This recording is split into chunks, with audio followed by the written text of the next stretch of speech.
sukses pilkada harus dibarengi atau berbanding selaras dengan keselamatan warga. Ya, kemudian Bawaslu RI itu membuat Pokja, ada Pokja COVID ya? Ya. Protokol COVID. Itu apa saja tugasnya? Apakah Pokjanya itu sampai ke daerah juga? Ya, jadi saya tadi baru dapat info dari teman-teman, Pokja yang ada di Bawaslu RI kemungkinan akan sampai ke daerah. Nah, pertanyaannya apa yang kita lakukan? Sejak awal kita sudah sampaikan agar Bawaslu itu selalu berkoordinasi dengan gugus tugas. Misalnya, ini kan terkait dengan pelaksanaan kampanye. Untuk menentukan lokasi mana kampanye ini.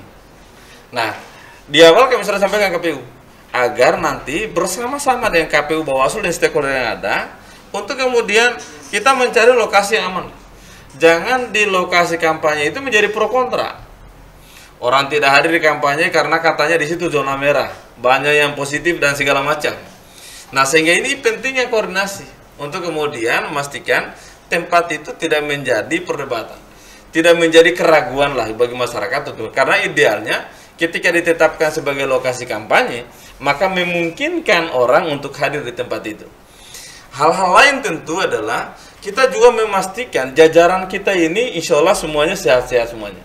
Amin. Ya, karena nanti apabila di masa misalnya mendekati hari H ini, ternyata petugas kita misalnya ada yang reaktif, dia isolasi mandiri, tidak bisa melakukan pengawasan. Nanti siapa yang melakukan pengawasan? Ini akan kerepotan, akan ada kekosongan di sana nantinya.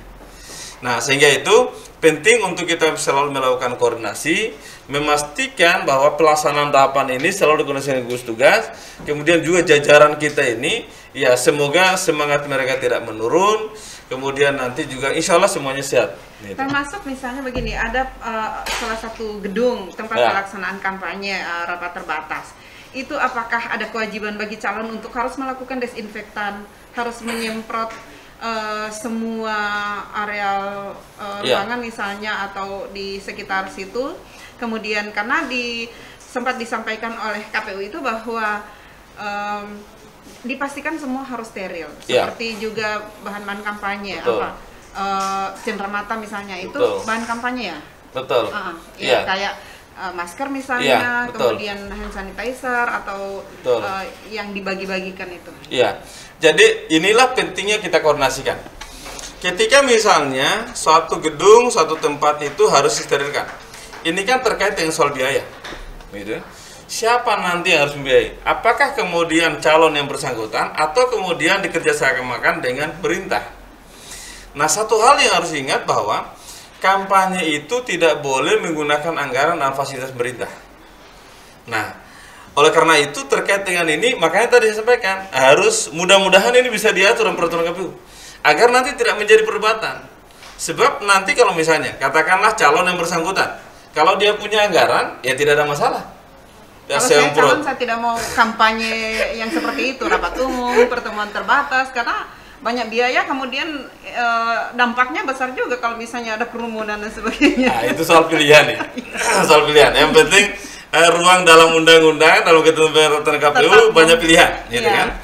Nah, ketika misalnya bersangkutan memilih, oh saya kampanye di debat media saja lah. Nah, lalu kemudian tidak menggunakan kampanye pertemuan terbatas tatap muka. Ini kan sekali lagi soal pilihan. Gitu. Pertemuan rapat umum juga itu kan sebenarnya sudah mulai sebelum ada COVID ini sudah mulai dihindari. Betul. Orang lebih banyak belusukan, tapi kalau sekarang belusukan juga dikhawatirkan. Betul. Tetap mengkhawatirkan ketika dia datang dari rumah yang satu ke rumah yang lain. Jangan sampai di sini dia kena kemudian dia menjangkitkan ke rumah yang lain. Nah, ini kan dilematis juga sebenarnya bagi calon maupun Bawaslu dalam melakukan pengawasan. Itulah pentingnya setiap pelaksanaan kampanye itu penanggung jawab kampanye harus menyampaikan kepada kepolisian.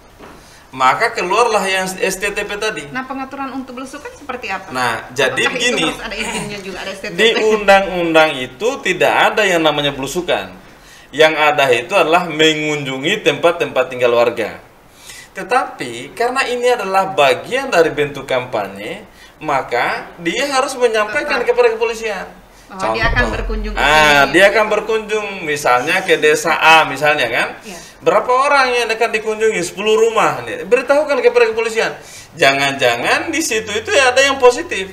Nanti kan juga yang bersangkutan bisa rugi sendiri. dia nanti bisa tertular dengan itu.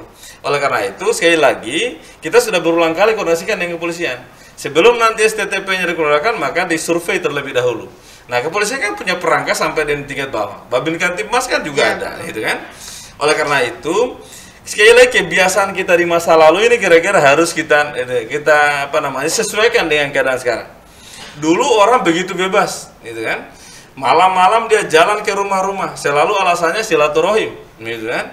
Nah, Bawaslu selalu menyampaikan kalau antum silaturahim, kalau topiknya ternyata kampanye, ya kampanye, kan begitu.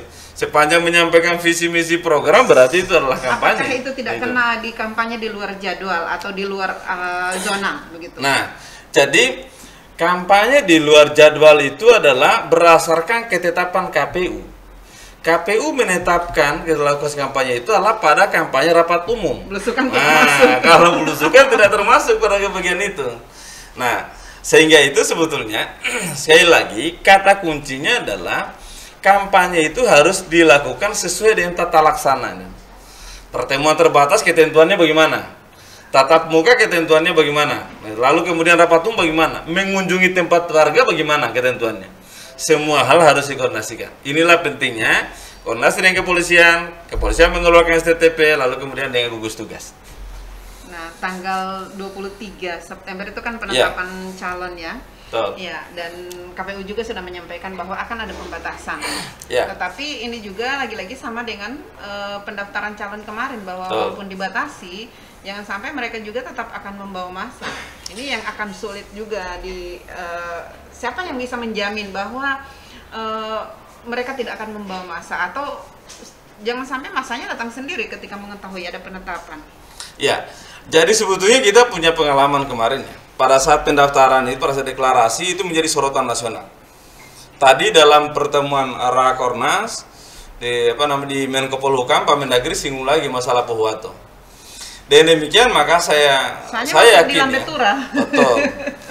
Saya yakin dengan apa yang terjadi kemarin, kita sudah menyampaikan surat teguran, Gubernur juga sudah menyampaikan teguran. Semua pihak saya kira sudah dikoordinasikan soal ini.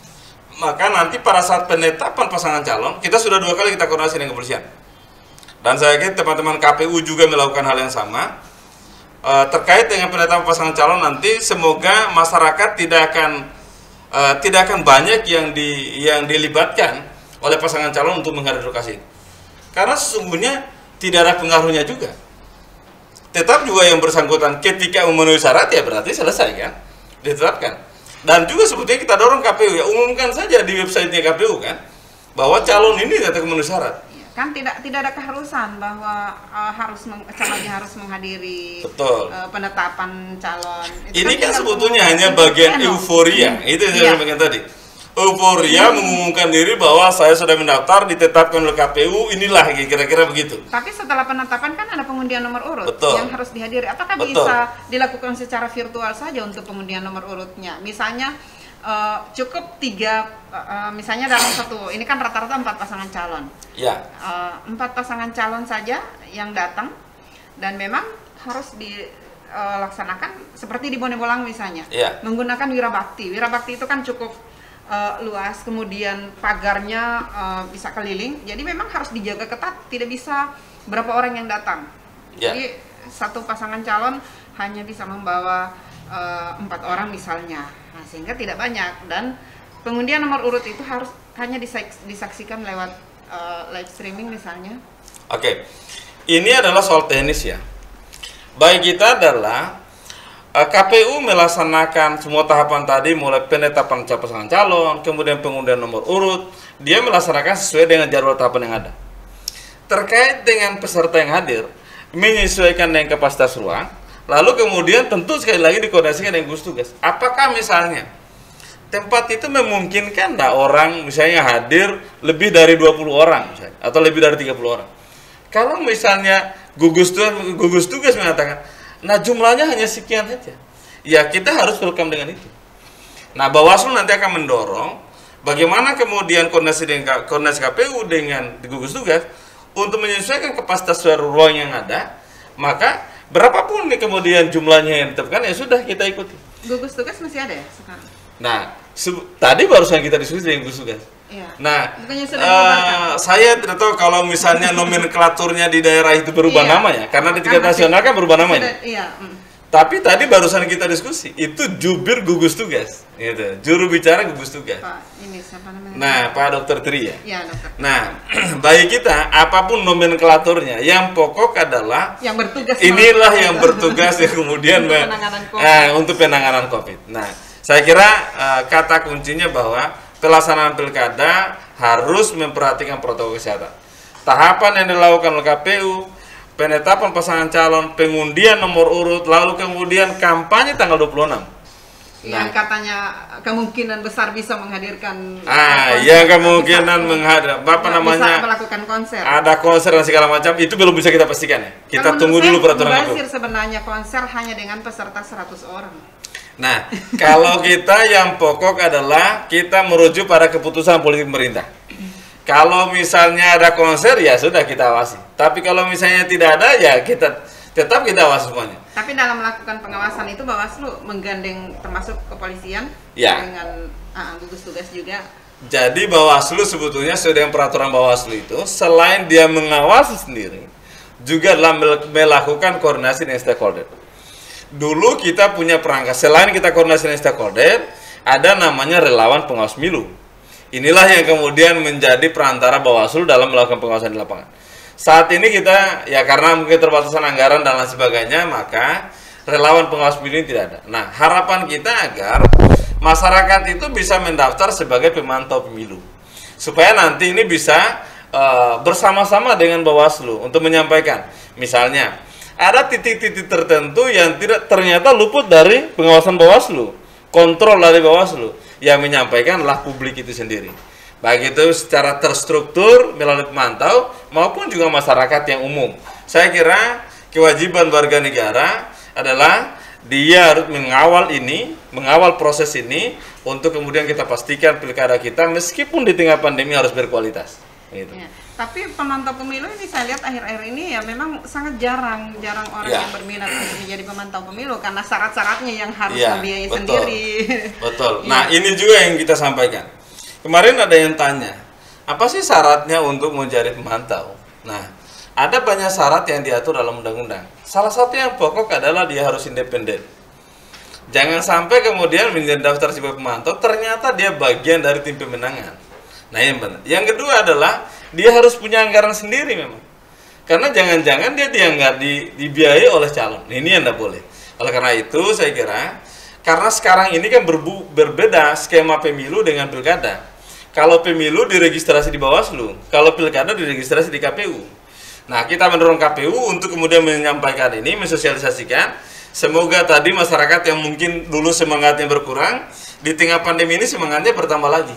Karena semangat kita adalah untuk menyelamatkan pilkada, untuk mensukseskan pilkada dan menyelamatkan warga. Gitu. Kalau saya melihat pernyataan-pernyataan Pak Ketua dari awal ini sangat optimis ini pilkada tetap akan bisa digelar walaupun Oh iya, harus optimis ya, Pak. Iya, walaupun kemarin jadi sebenarnya saya akan tanya bagaimana sikap Bawaslu terhadap adanya rekomendasi dari Komnas HAM terkait dengan penundaan pilkada. Tapi kalau saya melihat atau mendengar komentar-komentar Pak Ketua, ini sangat tidak. Jadi tetap optimis bahwa ini pilkada tetap bisa digelar walaupun ada upaya-upaya untuk meminta penundaan. Betul. Jadi berbagai berita sekarang ya tadi juga baru kita baca berapa kelompok masyarakat yang kemudian menyampaikan petisi dan lain sebagainya. Tetapi begini, penyelenggara ini kan harus tunduk pada apa yang diamanatkan oleh negara. Gitu. Jadi kita tidak bisa mengatakan lain selain apa yang diamanatkan oleh negara. Keputusan pemerintah sudah final bahwa pilkada akan dilaksanakan di 2020 ini tanggal 9 Desember.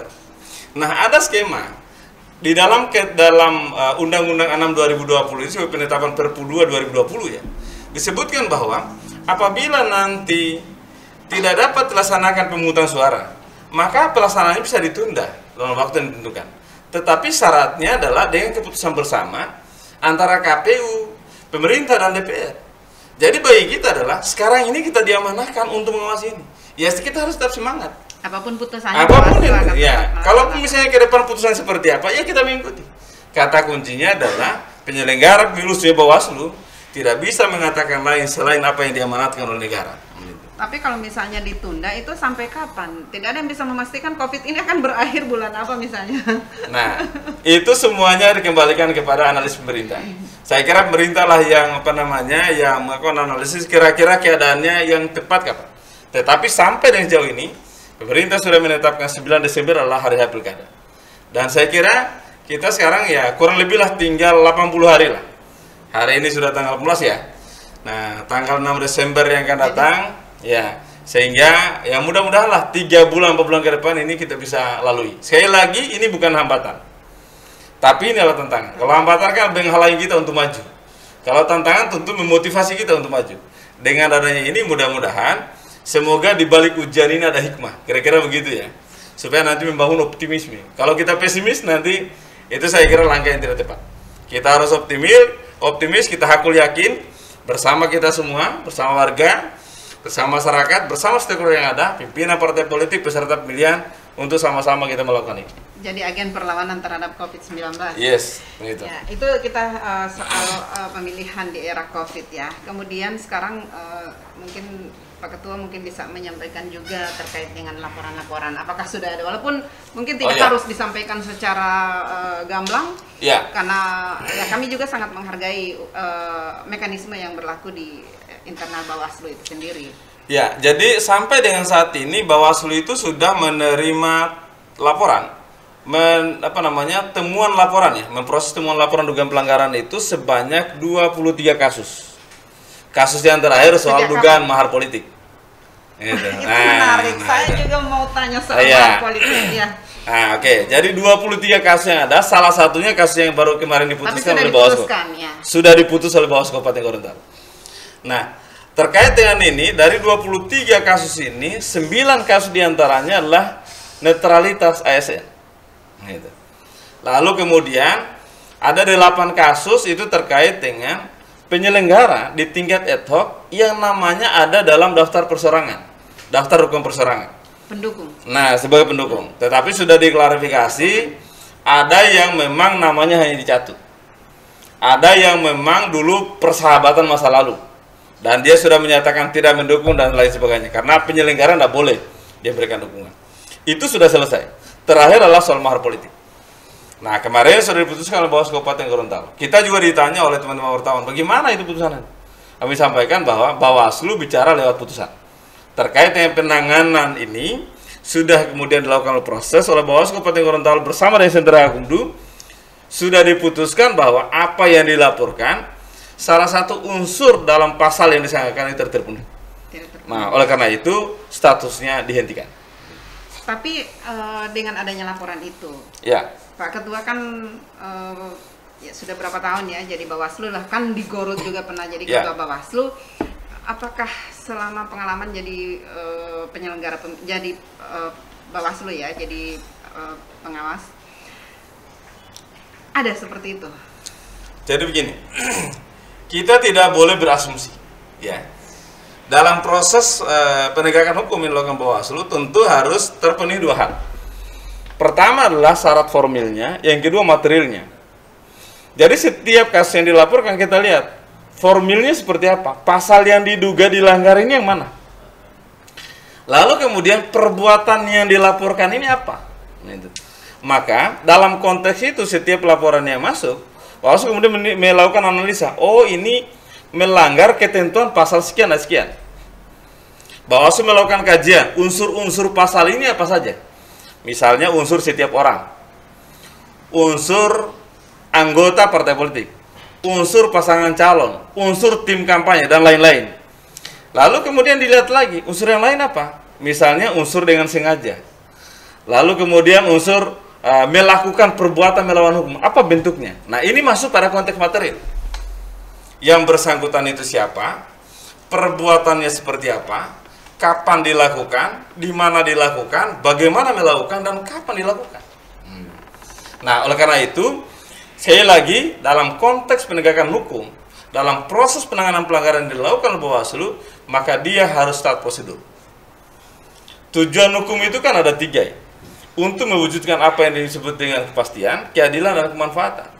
Bawaslu harus tunduk pada proses ini. Bahwa tidak boleh kita menyatakan seseorang dinyatakan bersalah sepanjang itu tidak terpenuhi unsur. Maka setiap keputusan Bawaslu harus dipastikan bahwa apa yang diduga dilakukan bersangkutan, kalau dia dinyatakan bersalah maka dia melanggar apa. Dan sebaliknya ketika misalnya dinyatakan ternyata unsur atau perbuatan yang bersangkutan tidak terpenuhi, maka harus dihentikan. Tapi sepanjang Pak Ketua jadi Bawaslu, baru kali ini ada laporan seperti ini, mahar politik. Kalau soal informasi banyak, tetapi sekali lagi yang berani melapor baru ini. Iya, Bawaslu tidak boleh berasumsi. Nah, kewajiban Bawaslu adalah begitu dia menemukan ada praktek seperti itu, maka dia bawa dalam forum pleno, diplenokan kasus itu. Ketika dia menerima laporan dari masyarakat, maka juga hal yang sama diplenokan kasus itu, kemudian diproses bersama Gakumdu.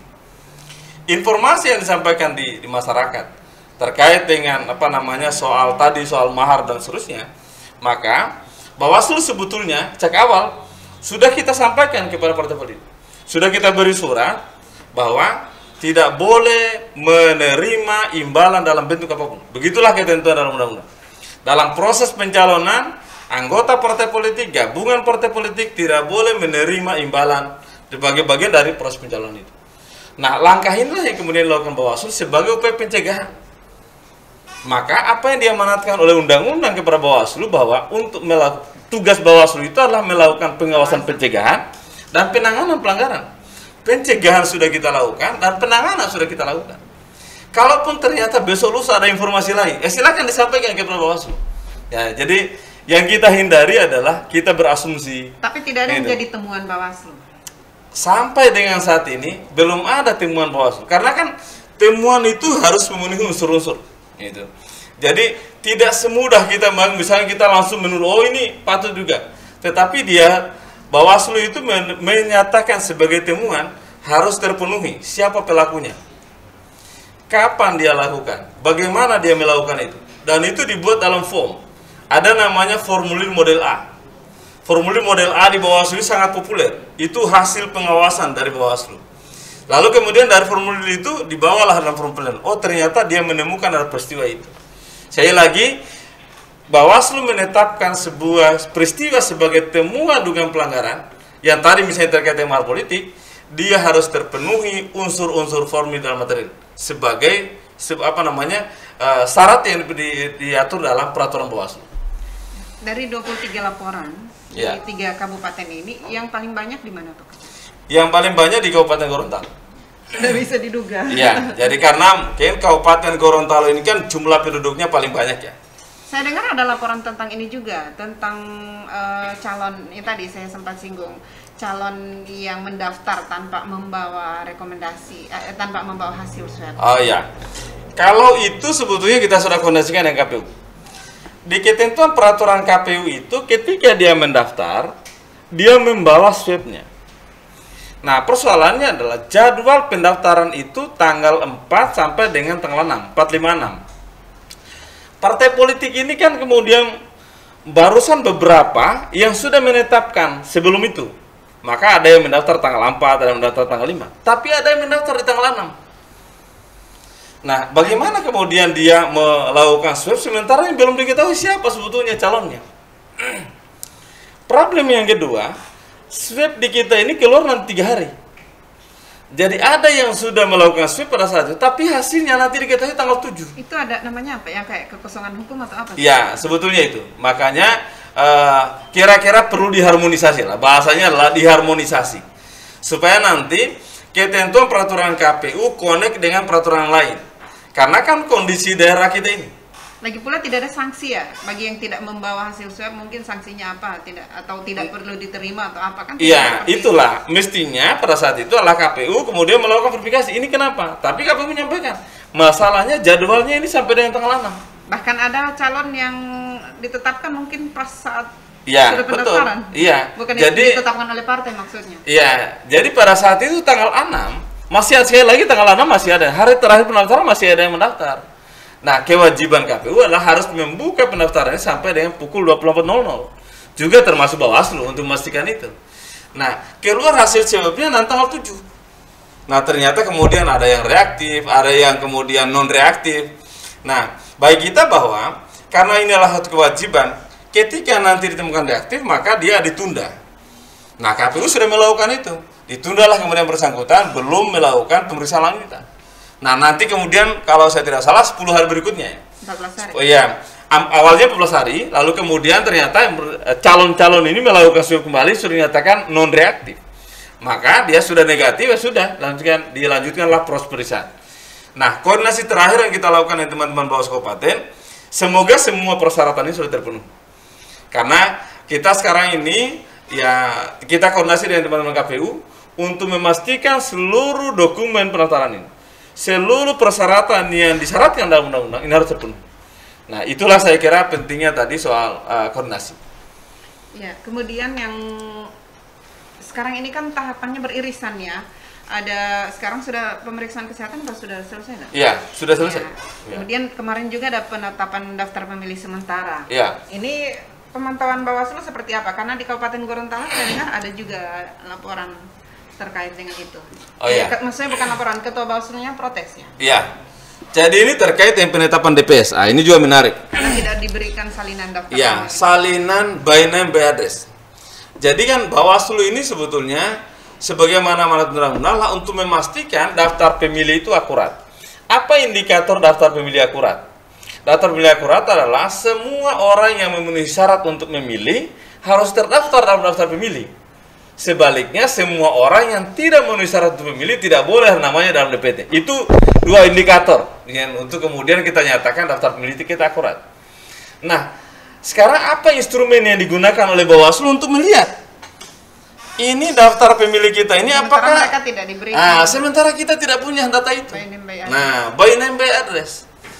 KPU kemudian menyampaikan surat edarannya mengatakan ini ada undang-undang admin untuk merahasiakan dokumen kependudukan NIK ya.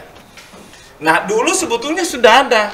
Alat kontrolnya adalah menghapus 5 indikator ya.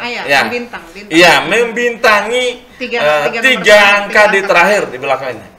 Nah, kita setelah berdebat panjang, teman-teman Bawaslu Kabupaten Gorontalo, Bone Bolango juga sama dengan Bowato, pada akhirnya KPU memberikan by name by address itu dengan catatan dibintangi tadi ada 3 angka terakhir. Nah, inilah yang kemudian sebetulnya yang diharapkan oleh Bawaslu kepada KPU menyampaikan data ini sejak awal supaya kita mengontrol ini data ini. Kita kan turun lapangan nih. Jadi pengawasan dalam hal pencegahan jangan sampai sudah diumumkan kemudian ada Betul. Ini kan nanti sekarang ini kan KPU menetapkan KPU Kabupaten Kota menetapkan DPS sebagai DPHP sebagai DPS. Nanti kemudian data ini akan dibawa ke PPK sampaikan kepada PPS akan mengumumkan ini daftar pemilih. Harapan Bawaslu begitu DPS itu diumumkan maka hanya tinggal sedikitlah masyarakat itu yang kemudian belum terdaftar dalam. Karena sejak awal kita sudah identifikasi. Atau bila perlu jangan lagi ada masyarakat yang mengeluh, kok nama saya tidak terdaftar. Apa yang kita lakukan selama ini? Padahal kita ini sudah punya perangkat. Panwas kecamatan hari-hari melakukan kontrol soal itu. Panwas desa kelurahan juga sama.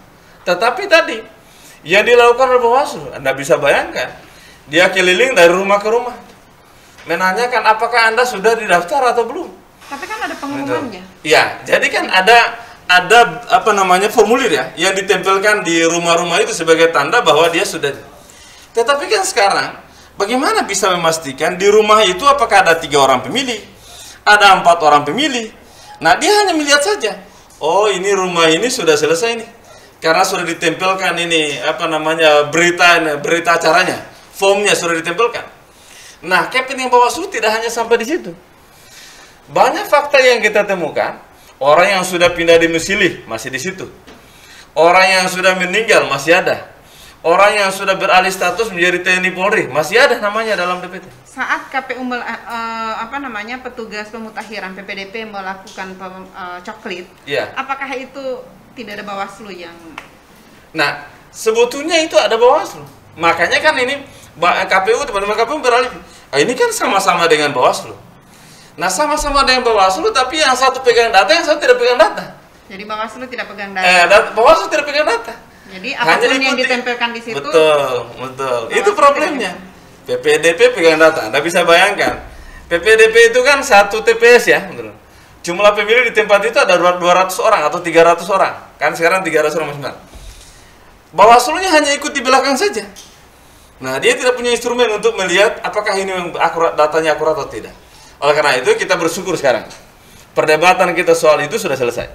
Sekarang KPU sudah memberikan itu, dan sekarang kita sudah minta kepada jajaran kita untuk kemudian melihat kembali. Kita masih ada waktu untuk itu. Dan besok juga KPU mengundang kita. Kita akan bertemu bersama-sama di Pohuwato untuk kemudian kita disusul ini. Tetapi satu hal yang perlu kita apresiasi bagi teman-teman KPU. Kita itu termasuk yang paling cepat menetapkan DPS. Ya, Gorontalo paling cepat. Ini yang harus kita apresiasi. Gitu. Nah, oleh karena itu, semangat inilah kemudian diapresiasi oleh KPU, lalu kemudian data kita benar-benar akurat, pada saat pelaksanaannya nanti tidak ada komplain. Kan enak kalau misalnya pada saatnya nanti semua orang merasa, oh, saya sudah terdaftar. Tapi jangan-jangan nanti diantarkan undangan untuk memilih, dalam satu rumah ternyata yang mestinya 5 orang, hanya 4 orang yang dapat. Yang 1 orang gimana? Gitu. Nah, ketika itu terjadi, maka pertanyaan sederhana. Ini Bawaslu bikin apa juga? Gitu ya? Nah, di mana Bawaslu ini? Kok sudah dibentuk dari awal untuk melakukan proses pengawasan, lalu kemudian ternyata tidak menemukan ini orang yang tidak. Nah, sehingganya itu Bawaslu punya komitmen. Tidak boleh orang kehilangan hak konstitusional gara-gara DPT. Nah, sehingga itu di setiap saat Bawaslu intens untuk memberikan rekomendasi perbaikan data pemilih. Iya, ada himbauan untuk masyarakat. Ya. Ya, mulai dari peserta pemilu, kemudian masyarakatnya itu sendiri. Baik. Jadi, saya perlu sampaikan bahwa sesungguhnya Pilkada 2020 ini bukan pilkada yang pertama. Kita sudah berulang kali melaksanakan pemilihan pada secara langsung. Sejak tahun 2005 kita sudah pilkada langsung. Sejak tahun 2015 kita sudah pilkada serentak. Pemilu sejak tahun 1955 kita sudah pemilu. Oleh karena itu, idealnya adalah kualitas demokrasi kita harus semakin baik. Walaupun di tengah pandemi. Walaupun di tengah pandemi. Ini saya kira optimisme yang kita bangun. Kita sekali lagi tidak boleh karena menganggap bahwa ini di tengah pandemi lalu kemudian mengabaikan kualitas demokrasi. Tetapi juga sebaliknya, kita tidak boleh hanya mengejar kualitas demokrasi, mengabaikan protokol kesehatan, mengabaikan keselamatan warga. Sehingga itu tadi saya sampaikan di awal. Sesungguhnya keselamatan warga, kesejahteraan warga adalah hukum yang tertinggi. Oleh karena itu, sukses pilkada harus dibarengi atau berbanding selaras dengan keselamatan warga. Kita menghimbau kepada seluruh warga, seluruh masyarakat Gorontalo, seluruh pimpinan partai politik, pasangan calon, seluruh stakeholder yang ada. Mari kita bersama-sama berkomitmen untuk melaksanakan tahapan pilkada ini dengan memperhatikan atau wajib memperhatikan protokol kesehatan.